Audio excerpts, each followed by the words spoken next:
इस खास बुलेटिन में आप सबों का स्वागत है। और वोटिंग परसेंटेज के सहारे हम बिहार के इस राजनीतिक मिजाज को समझना चाह रहे हैं। अभी तक 19% से ज़्यादा वोटिंग हो चुकी है। 11 बजे तक जो वोटिंग ट्रेंड आया, सबसे कम वोटिंग दरभंगा से खबरें आ रही है कि सबसे कम वोटिंग हुई है और मुजफ्फरपुर में सबसे ज़्यादा वोटिंग हुई है। और लेकिन ये जो आप जिन इलाकों में 91-94 सीटों पर जो आज मतदान हो रहा है, उसमें अधिकांश ऐसी सीटें हैं या ऐसा इलाका है जो एनडीए के लिए बेहतर माना जाता है। हालांकि जब लालू यादव और नीतीश कुमार जब साथ लड़े थे तो इस 94 में से 60 से 62 सीटें वो लोग जीते थे। और अगर आज की तारीख में अगर हम बात करें तो दोनों गठबंधन की अगर बात करें बीजेपी और जदयू का, तो वो भी आंकड़ा कमोबेश उसी के आसपास है। तो ये माना जा रहा है कि ये जो फेज है उस फेज में जदयू के लिए अग्नि परीक्षा है, मतलब सब कुछ दाव पर लगा हुआ। 45 सीट पे जदयू चुनाव लड़ रही है और कहीं न कहीं इस फेज से जदयू का भविष्य तय होगा। ये फेज जदयू के लिए काफ़ी फेवरेबल रहा है। अगर 2005 से अगर हम बात करें 2015 तक, मतलब दोनों गठबंधन में जदयू यहाँ बेहतर किया है। हमारे साथ जदयू के नेता लव सिंह मौजूद हैं। लव जी, ये जो फेज है, दूसरा फेज, इस फेज में आप जिसके साथ रहे हैं उसकी जीत हुई है, उससे और बहुमत रहा है। आप जब एनडीए के साथ थे 2010 में, तो वह उस इलाके में स्वीप कर गए थे। राजद का 2-3 सीटों पर सिमट गई थी राजद। 2015 में जब आप दोनों साथ आए तो 62 सीट पर आप लोग 94 में 62 सीट पर चुनाव जीत गए। 22 सीट पर बीजेपी आ गई थी, जबकि वो बीजेपी का भी होल्ड का इलाका था। तो ये इस बार 2-3 चीज़ें जो दिख रही हैं, एक तो ये दिख रहा है कि अचानक रोजगार मसला हो गया। रोजगार के विकास और रोजगार के बीच बिहार में मतलब एकदम सीधी लड़ाई चल रही है। बीजेपी भी फ्रंट पर नहीं है। दो ही मुद्दे हैं जिस मुद्दे पर एक तरफ विकास का चेहरा नीतीश कुमार है और रोजगार का चेहरा तेजस्वी अपने आप को स्थापित करना चाहता है। तो ये चुनाव से पहले ये स्थिति नहीं लग रही थी कि एक तरफा लग रहा था चुनाव, लेकिन ये अब कहने में कोई गुरेज नहीं है कि अब लड़ाई है। ये अचानक क्या हुआ जो गठबंधन के बारे में लोग सोच नहीं रहे थे, वो गठबंधन इस तरीके से आपको चुनौती दे रहे हैं? देखिए, ऐसा कुछ नहीं है। कुछ सीटों पे बढ़त हो सकता है और गठबंधन जहाँ तक एक तरह से उन्माद पैदा करके और एक आप कह सकते हैं इमेच्योरिटी की तरह से, आप देख रहे होंगे सभाओं में जिस तरह से हो हल्ला होता है तो बहुत लोग दर्शक जाते हैं देखने कि भाई मदारी आया क्या करेगा। वो वोट में तब्दील होता नहीं है। ऐसा आपने कई चुनाव आपने कवर किया है और मैं एकदम दावे के साथ कह रहा हूँ आपको कि ये 94 सीटों की चुनाव है, इस पर हम लोग 85 से 90 सीट जीतेंगे और नीतीश कुमार चेहरा हैं बिहार के सुशासन के, सबों को साथ लेकर चलने के। लेकिन आप आज अपने 15 वर्षों के सुशासन, जो विकास, जो गांव-गांव तक आपने विकास का काम किया है, सड़कें पहुंचाई हैं, बिजली पहुंचाई हैं, उस पर चर्चा नहीं कर रहे हैं। आप वोट मांग रहे हैं जंगल राज पे। 15 सालों को याद दिला रहे हैं कि आप अपने मम्मी पापा से पूछो भाई 15 साल पहले क्या हाल है। ये क्यों? आज पीएम मोदी भी आए तो बस वही उसी को राग अलाप रहे हैं। आप जो काम किए बिहार के लिए, इस पर आप वोट लड़ने के लिए क्यों नहीं तैयार है? बिल्कुल उसी पे हम लोग वोट लड़ रहे हैं, लेकिन 60-60 वाली स्थिति होती है। थोड़ा बहुत जवाब भी देना पड़ता है। वो दौर आपने देखा है संतोष जी, आजकल के नौजवान लड़कों ने नहीं देखा होगा उस दौर को, जिस दौर में राइफल का नाल बाहर रहता था गाड़ी के दोनों तरफ से और घर किसी का और नाम किसी के नाम हो जाता था। उस दौर को याद कराना भी जरूरी है लड़कों को। ऐसा नहीं है कि हमने विकास के मुद्दे को छोड़ा है, विकास के मुद्दे को कभी नहीं छोड़ा है। बिजली, जहां तार पे लोग कपड़ा पसारते थे, आज 24 घंटे बिजली दिया हमने, सड़क दिया, सुशासन का राज दिया।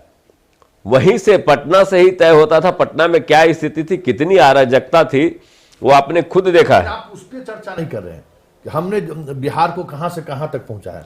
अभी 2-3 दिन पहले रात अचानक हमने तय किया कि सीतामढ़ी जाना है। और जो रास्ता था, आप समझ सकते हैं कि 15 वर्ष पहले तो आप सोच ही नहीं सकते थे। वो मधुबन बाजार जहां दिन दहाड़े नक्सली हमले किए थे। उस मधुबन बाजार में जब हम पहुंचे, मतलब मुश्किल से 45 मिनट में हम मोतिहारी पहुंचे, कई और रिपोर्टर हम लोग साथ थे, और वहां से शिवहर की तरफ बढ़े और शिवहर से सीतामढ़ी। जिस शिवहर में आप सोच नहीं सकते हैं कि शिवहर रात के 11 बजे आप शिवहर से क्रॉस कर सकते हैं उन सड़कों, हालांकि अभी सड़कें बन रही हैं, फिर भी उस तमाम रिपोर्टर से जब हमारी बात हो रही थी कि देखिए ये नीतीश का डेवलपमेंट है, कि ऐसे इलाके में विकास की रोशनी पहुंची है जहां लोग सोच नहीं सकता है। लेकिन वोटर बात करने लगा अब रोजगार की, आपकी विकास को कहता है ये तो आपको वोट दिए हैं, आपने दिया 15 वर्षों तक आपने जो काम किया उस पर हमने आपको वोट दिया, अब हमें रोजगार चाहिए। तो हमने जितना भी संभव हुआ, अगर काम हुआ उस क्षेत्र में, तो आपको उन लोगों से यह भी पूछना चाहिए था कि अगर हमने सड़कें बनाई तो इंजीनियर वहां के होंगे, वहां का इक्विपमेंट लगा होगा, वहां के लोगों को रोजगार मिला होगा।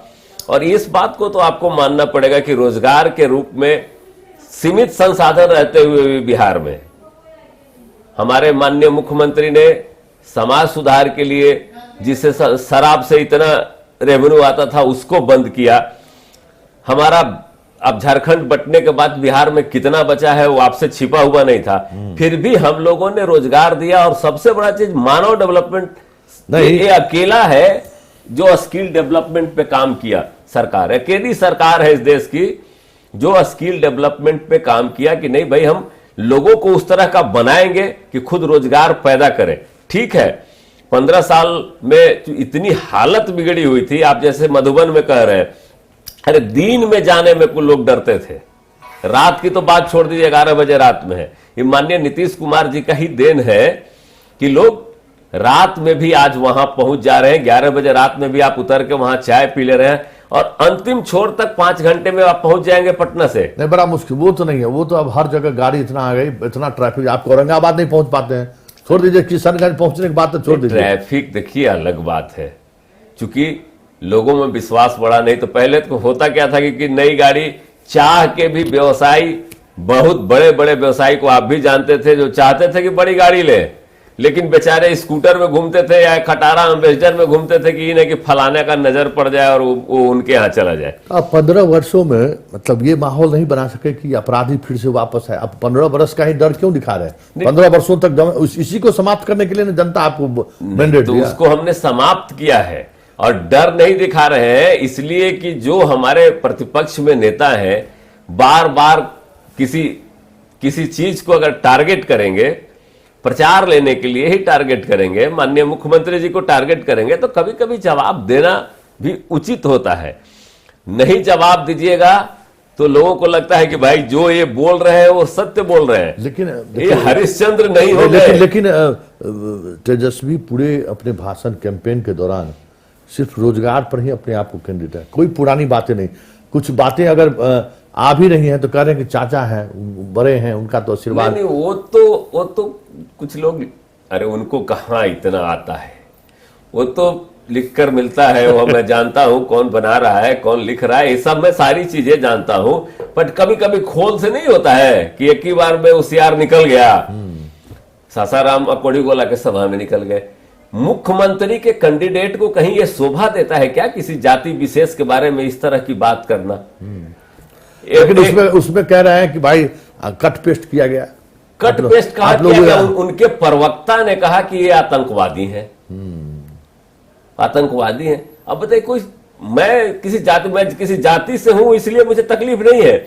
मुझे तकलीफ इस बात का है कि ऐसा आदमी जो बिहार में अपने आप को सीएम कैंडिडेट कहता है, हालांकि दिवा स्वप्न है, लेकिन वैसे आदमी के मुंह से इस तरह की बात निकले और उसके बात को सुनने वाले ताली बजाएं, तो आप समझ लीजिए कि वो समर्थक फिर क्या करने वाले हैं। लेकिन गुस्सा है, आप प्रवासी मजदूरों के साथ जो आपका व्यवहार रहा, जिस तरीके का बयानबाजी रहा, कोटा के छात्रों के साथ जो व्यवहार रहा, दूसरे राज्यों के मुख्यमंत्री उनको स्वागत करके ला रहे थे, आप कह रहे थे कि जो जहां है वहीं रहे, उसका असर दिख रहा है। क्या लगता है कि ये जो मतलब जो भी स्ट्रेटजी बनाने वाले लोग हैं इसको लेकर देखिए थोड़ी सावधानी बरतने की जरूरत है? थोड़ा सावधानी और बरत सकते थे, इसमें कहीं दो मत नहीं है। लेकिन हम लोगों ने जितना बढ़िया काम किया, क्वारंटाइन सेंटर जिस तरह से हमारा चला, आने के बाद क्योंकि सरकार का डिसीजन ऐसा हो रहा था कि उसमें फिर हम केंद्र सरकार के पार्ट हैं। केंद्र सरकार कह रही थी कि वो लोग वहीं रहे, वहां व्यवस्था करें। केंद्र सरकार के पार्ट ही पार्ट है आप, यूपी भी तो पार्ट है, लेकिन उन्होंने तो ऐसा हमारे मुख्यमंत्री जी ये सिद्धांतवादी आदमी है, जो है अपने सिद्धांत से अडिग नहीं होते। जैसे ही उनको लगा तो फिर हमने सारे प्रवासी मजदूरों के लिए व्यवस्था किया, मुफ्त में अनाज दिया, आज तक दे रहे हैं। कौन ऐसा स्टेट है जो आज तक दे रहा है? क्वारंटाइन सेंटर में रखा, उनको खाने की व्यवस्था दी। इतना ही नहीं, जो ट्रेन से भाड़ा लगाकर आया उसको किसी को भाड़ा नहीं मिला। अरे किराया मिला बहुतों को। मैं अपने पंचायत में मैं एक प्रखंड का प्रमुख भी हूँ, उप प्रमुख हूँ। आप संवेदनशील होइएगा तो आप पार्टी के आदेश को फॉलो करा दीजिए। पार्टी के आदेश को फॉलो करना लेकिन बिहार के 90% जो मजदूर आए हैं उनसे जब बात होती है हमारी, तो वो कहते हैं पैसा तो मिला ही नहीं। तो इसमें उनकी भी थोड़ी कमी हो सकती है कि उन्होंने उस तरह से अप्रोच नहीं किया, और अधिकारियों की भी थोड़ी कमी हो सकती है। मैं कमी जो है वो मैं स्वीकार करूंगा। अच्छा, आप और हम कई बार वोटिंग के सर्वे के दौरान हम लोग मिलते रहे हैं, बातचीत भी होती रही है। महिला वोटर नहीं निकले, जो जदयू का सबसे कह सकता है कि जबरदस्त फैंस एंड फॉलोअर्स आपकी महिला वोटर है, वो वोटर नहीं निकल रही है। पिछले अगर प्रथम फेज में अगर हम बात करें तो 12 से 14% महिलाएं कम वोटिंग की है। आप उसका और अभी भी यही स्थिति है। आप उसका कारण समझ लीजिए। महिलाएं आज भी हम लोग के फैन हैं। थोड़ा कम होने का कारण है कि आजकल स्कूल से ऑनलाइन क्लासेस चल रहे हैं। बाप तो थोड़ा सा मतलब महिला ऑनलाइन क्लास में लगी हुई है। नहीं, आप मेरी बात सुन लीजिए संतोष जी, और ये बहुत सच्चाई है कि मैं यहां बैठा हूं और मेरी पत्नी अपने बेटी के साथ बैठी हुई कि उसका ऑनलाइन क्लास चल रहा है, और ऑनलाइन क्लास चल रहा है, वो पढ़े, ये नहीं कि इधर से उधर हो जाए। तो थोड़ा उसको लेकर शिथिलता होती है। नहीं तो महिलाएं तो आज भी बेचैन है और आएंगी, निकल कर आएंगी। ठीक है, थोड़ा कम हुआ परसेंटेज। आप बताइए, 4 क्लासेस चल रहे हैं दिन भर में ऑनलाइन। आप अपने बेटे के लिए कितना बार बैठते हैं, आप बताइए? नहीं भाई, ऑनलाइन क्लासेस चल रहे हैं तो आपकी जिम्मेवारी थी ना कि इलेक्शन कमीशन से आप तक पहुंचते कि भाई जिस दिन मतदान है उस दिन ऑनलाइन क्लासेस बंद रहे। ये तो आपकी जिम्मेवारी नहीं, ये सारे पार्टियों की जिम्मेवारी थी। नहीं, महिला वोटर आपके लिए है, महिला वोटर हमारा है। ये डिसीजन चूंकि लेना, देखिए चुनाव आयोग सारा डिसीजन हमारा मान ले, हम कहें वैसा ही हो। तो दशहरा के 2 दिन के बाद चुनाव हुआ, 2 दिन पहले चुनाव हुआ। लेकिन उस समय जब नवरात्रा का व्रत भी चल रहा था जिसमें 12% कम था। व्रत ज्यादातर महिलाएं करती है, ये भी आप जानते हैं, पुरुष कम करते हैं। इस बार आपको शाम होते होते ये परसेंटेज का भ्रम मिट जाएगा, और मैं दावे के साथ कह रहा हूं महिलाएं बहुत उत्साह के साथ इस चरण में निकलेंगी। उनको, क्योंकि उनको सम्मान दिया है नीतीश कुमार ने। महिलाएं कभी सोची यही तो नहीं, यही सम्मान का तो जो अभी तक जो सुबह सुबह आती थी महिलाएं, पूरी सज धज के आती थी और बड़ी उल्लास, मतलब एक माहौल में एक अजब तरीके का उत्साह देखने को मिलता था। लेकिन अब तो महिलाएं निकलने को तैयार नहीं। ऐसा नहीं, ऐसा नहीं सर। अगर पीछे फर्स्ट अभी कोरोना का था, फर्स्ट फेज में तो ऐसा समय चुनाव हुआ, आप खुद भी जान रहे हैं। आप नवरात्र के मारे हुए लोग थे, दशहरा जस्ट खत्म हुआ था, महिलाएं, उसके बाद ऑनलाइन क्लासेस वाली बातें थी। तो शहरी वोटर में श्रीमान, शहरी वोटर को तो छोड़िए, जो गांव में जो आपका मेन आधार है, ग्रामीण वोटर, आज भी महिलाएं उसी तरह से निकलेंगी। मैं अपने बूथ की बात बता रहा हूं।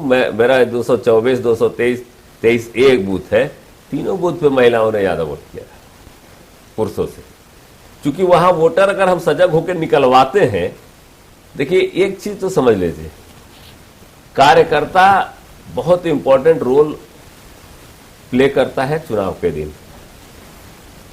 हमारे यहां ये मतलब परिस्थितियां इस तरह की उत्पन्न हुई कि उस टाइम बहुत सारे लोग होते हैं कि नवरात्र करने नैहर चले जाते हैं, वहां से लौट नहीं पाए। अभी ऐसा है कि 3 तारीख तक समय मिला, सब लोग लौट गए होंगे।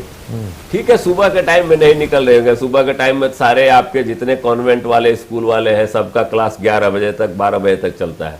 अब आप सेकेंड हाफ में पता करके देख लेंगे, महिलाएं खूब संख्या में निकलेंगी, भरपूर आशीर्वाद देंगी। क्योंकि महिलाओं को आज जो मान सम्मान और प्रतिष्ठा दिया है नीतीश कुमार ने, उसी की देन है कि पूरा देश उसको फॉलो किया। और महिलाएं कभी नहीं चाहेगी हमारी माताएं बहनें। शराब को लेकर कोई भी गांव में होम डिलीवरी हो रहा है, महिलाएं बहुत उम्मीद से आपके साथ जुड़ी थी। बिल्कुल। और उसी उम्मीद का प्रभाव भी था कि लगातार आपको वोट भी वो कर रही थी। लेकिन इस बार जो स्थिति बनी है, जिस तरीके से महिला वोटर नहीं निकल रही है, तो एक चीज़ ये भी सामने है कि आपका होम डिलीवरी सिस्टम जो है बहुत परेशान किया। नहीं, देखिए, हर चीज को तो आप 100% रोक नहीं सकते। वो स्कॉटलैंड यार्ड की पुलिस हो या जो भी हो, जो दुनिया के बेस्ट से बेस्ट सिस्टम है, ठीक है चोरी होती है लेकिन पकड़े भी जाते हैं लोग और उतने ही लोग जेल जाते हैं। गुस्सा तो वही है कि छोटे जो गरीब लोग हैं वो जेल जा रहे हैं, अमीर लोग रेस्टोरेंट में बैठ के दारू पी रहे हैं। अमीर लोग रेस्टोरेंट में दारू नहीं पी रहे हैं। रोड पे संतोष जी चलना जो मुश्किल होता था वो तो है, वो रोड पे नहीं मिल रहा है। रोड पे कोई नहीं लेकिन मिल रहा गांव है। में कहीं भी आपका होम डिलीवरी हो रहा है। गांव में लोग अगर शराब, देखिए शराब एक ऐसा चीज है कि होम डिलीवरी सिर्फ वो अंग्रेजी शराब और ये नहीं है, वो तो इतना आसान चीज है कि आप घर में बैठ के महुआ लेके चुना लीजिए, गुड़ मिला दीजिए। हम भी जानते हैं कि गुड़ और महुआ मिला के अपना वाष्प उसका निकाल लीजिए, शराब हो गया। उसको आप जब तक माइंड सेट बहुत बदला है, समय लगेगा। देखिए नीतीश कुमार सिर्फ पॉलिटिशियन नहीं है, स्टेट्समैन है और समाज सुधारक है। समाज को सुधारने में बहुत समय लगता है। ये तो अभी 5 साल हुए हैं, धीरे धीरे बाल विवाह का भी 5 साल में और सुधार बढ़ जाएगा। बाल विवाह का भी आपने इशू उठाया, लड़कियों को घर से बाहर निकाला, और हम एक मतलब एक रिएक्शन हम आप तक पहुंचा देते हैं। 2 दिन पहले की ही बात है, हम आपको दरभंगा जिला के केवटी विधानसभा क्षेत्र, वहाँ आप ही के अति पिछड़ा और महादलित वोटरों से बात कर रहे थे। बातचीत के दौरान एक महिला उठी, बर्तन धो रही थी, महिला उठी और वो कहे कि देखिए हम नीतीश जी के पहले बैच की लड़कियां हैं जिनको साइकिल पोशाक मिला, बाद में हमें छात्रवृत्ति भी मिली, हम ग्रेजुएट हैं, लेकिन मेरा हस्बैंड मैट्रिक फेल है। मेरे माँ पिताजी बड़ी भरोसा से पढ़ाए और उन्होंने कहा कि भाई पढ़ोगे तो आगे बढ़ोगे। तो ना हम अब निकौनी करने की स्थिति में, कमथोनी करने की स्थिति में है, न घर में हम भोजन बनाने की स्थिति है।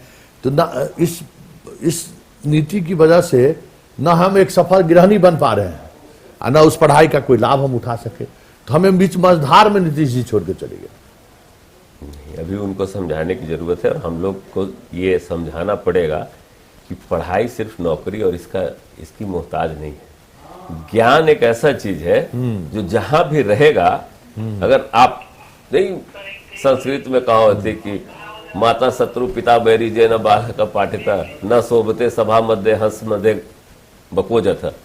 तो जब वो ज्ञान उसके अंदर रहता है तो कॉन्फिडेंस था आपसे बात करने का।